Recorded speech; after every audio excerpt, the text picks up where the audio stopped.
Welcome back. I'm going to trigger you today. You're going to be triggered quite a bit, but this is very important. The subject is why you do not deserve anything. Okay, you are not deserving. Everything that exists in this life is a gift. So you didn't deserve the clothes that were put on your back when you were a kid. You didn't deserve the food that was put on your table. You didn't deserve the shelter that was over your head. These things were just given to you. It had nothing to do with you demonstrating your worth or having, worthiness to actually to be provided those things that you were provided. You just existed, right?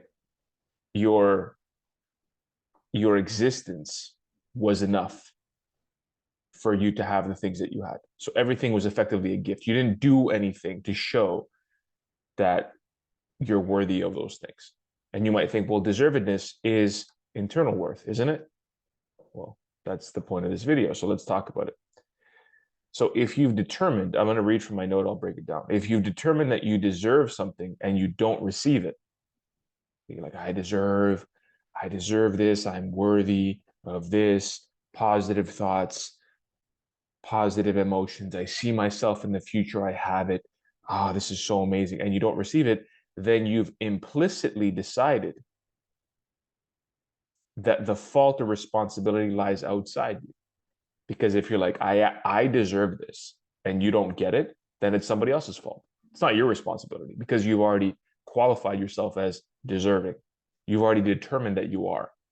So if you've determined that you are through affirmations or whatever else you're doing and you don't receive it, well, guess what? It's not your fault, is it? Because you're deserving. So that's not going to help you.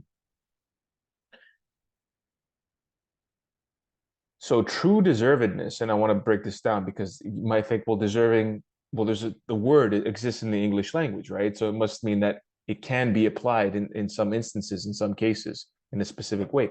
That is true. That's why I'm going to break it down. It's not typically applied in society in the way that the spiritual community applies the word deservedness. So true deservedness is I'm going to break it down right now so you understand what it actually means. But then there's also exceptions. True deservedness is to show qualities that demonstrate your worth in the form of character traits and abilities of the specific reward that you seek. So there's a lot of nuance now you're saying in deservedness, right? Which is that it's a demonstration internally and externally of qualities in the form of character traits. So who you are, abilities, what you can do, of this specific reward. So deservedness is not like in general, like abundance. It's like, bro, can we stop with all this abundance bullshit? No, listen. Abundance is not about abundance of what exactly? Of money, of wealth, of finances in the form of what? In 10 Ferraris, $1 million, $5 million, 10 like 5 yachts. Well, what abundance? Abundance of love, abundance of great relationships. You might think, oh, all of that abundance. No, no, no, no, no. Your specific behaviors will determine the types of outcomes that are obtained through those actions. Because again, in some cases, there are exceptions, such as not exceptions, but there are circumstances outside your control, like luck. Now, random occurrences. Now, you might think, Constantine, based off your previous videos, I wouldn't think that you believe in luck or random occurrences. Well, whatever I'm calling luck or random occurrences are things that we don't understand that are outside of our control. You can call that grace.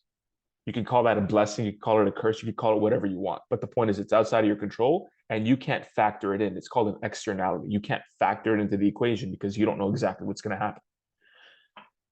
Like, say, for example, it's a windy day, you're playing soccer. You kick a ball and it's going right towards the net, right? You're about to score and a gust of wind takes it.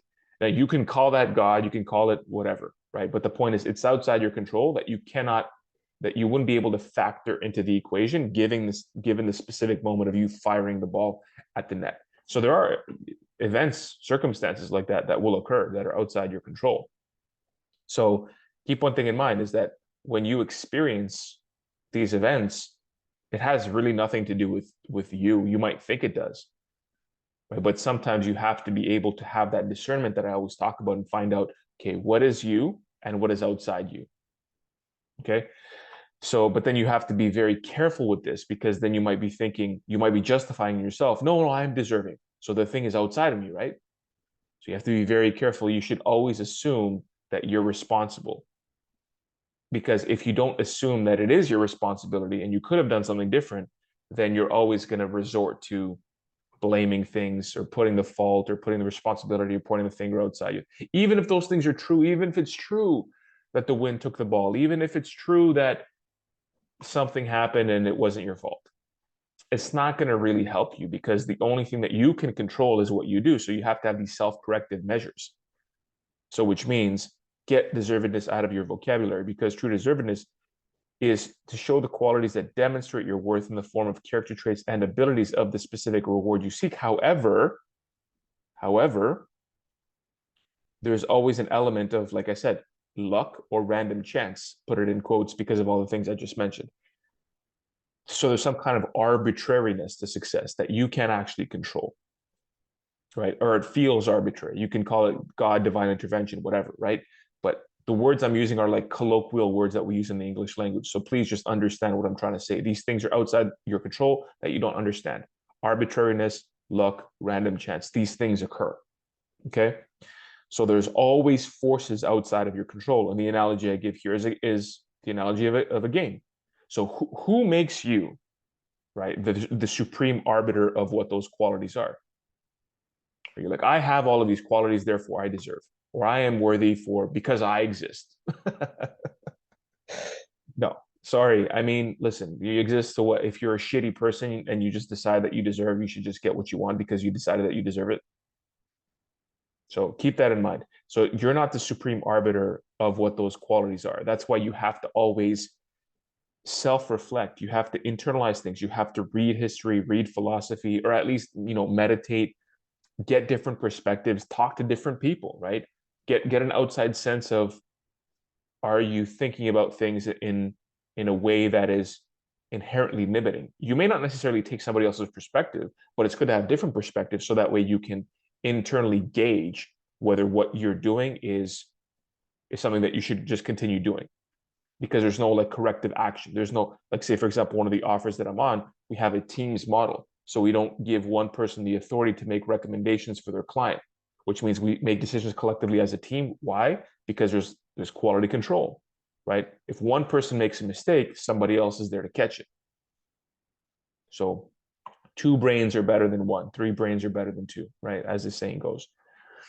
So keep that in mind, right? It's important to have these, so you're not in your own echo chamber, right? And also not in your own echo chamber is like not only yourself, but also like the specific videos that you watch. Like I mentioned in previous videos, you're watching one person or one type of video that, and they have this specific philosophy about like how the universe works or whatever, then it's very likely that you're going to adopt it. And you're going to try your best and you're going to do everything that you can. And oh my God, you're not getting the results, right? But then if you do get it, it's the confirmation bias. Oh, I thought positively and I got this thing. Well, maybe you were doing something in that moment, or maybe you possess some kind of quality, but you're ignoring all of those other things and you're focusing on only the one thing that this other person is talking about, or this one thing that you're focusing on. You're focusing on only that, and you're ignoring all of the other qualities and all of the circumstances that are occurring. And you're attributing, it's called the attribution error. It's a logical fallacy. You're attributing the success or the result to that one thing, which in fact is not true. So, how can you truly know in a dynamic and unpredictable world if you're quote unquote doing everything right? You can't know. You cannot really ever know as a fact if you deserve something or not. You cannot know if you deserve something or not as a fact. Never be known. So just get that word out of your head. Even if you're playing a predefined human created game with rules and guidelines, like the soccer example I gave you, there's always an element of luck or arbitrariness to success, like the wind example, right? So final thing I'll mention here, so I don't like beat you to death with the deserving hammer, is if you believe, and I don't want to make you feel guilty about this. I don't think it's going to happen, but just understand everything I said, right? Organize that in your mind and understand Number one, so look internally, find out all of the things that you need to be doing to obtain the specific outcome that you want to obtain, because it's not generalizable, right? These are character traits. The character traits are generalizable insofar as that they will, any process that you pursue, they will contribute to that process. So whether it's like your habits or your character traits, it's true that it will contribute to that process.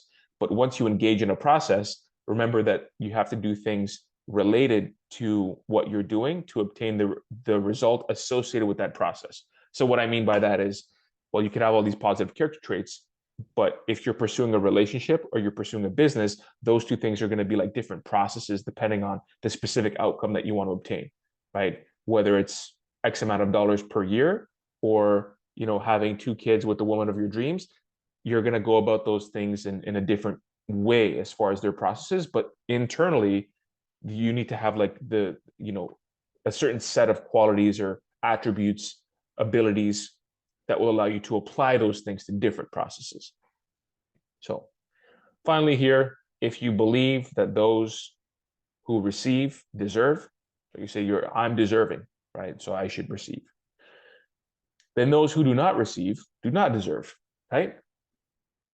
Poor people, they don't deserve because they don't get, right? Starving children, they don't deserve because they're starving. If they actually deserved it, they would have food. The mentally ill, again, they don't deserve it, because if they deserved any type of success, if they deserved the life that perhaps they want internally, then they would have it. But they're mentally ill, so they don't deserve it, right? So just keep that in mind, is that when you take this model of the world, you also create, not only do you create an inner conflict, but you're also creating a conflict not only with the world, with the universe. Like, what do I have to do for the universe to love me, right? But you're also creating a conflict with other people inherently. Because hey, listen, if you get something and you decided that you got it because you deserve it, then the people, like I just mentioned, the mentally ill, the starving children, poor people, well, if they don't have what you have, it's because they don't deserve it. So be careful with the application of deserve, and try to get rid of it from your vocabulary, and understand that there are arbitrary elements, random elements, elements of luck that we cannot control, even if we do everything right. So the best thing that you can do is, as I always say, turn your attention to what you can do, and do the best that you can in accordance with some of my other videos and what I've covered. So I hope that was helpful. If you enjoyed this video, give it a like. Please comment, right? If you disagree with me, if you agree with me, if you have a question, like I mentioned, if you want me to cover something, more than willing to do that for you.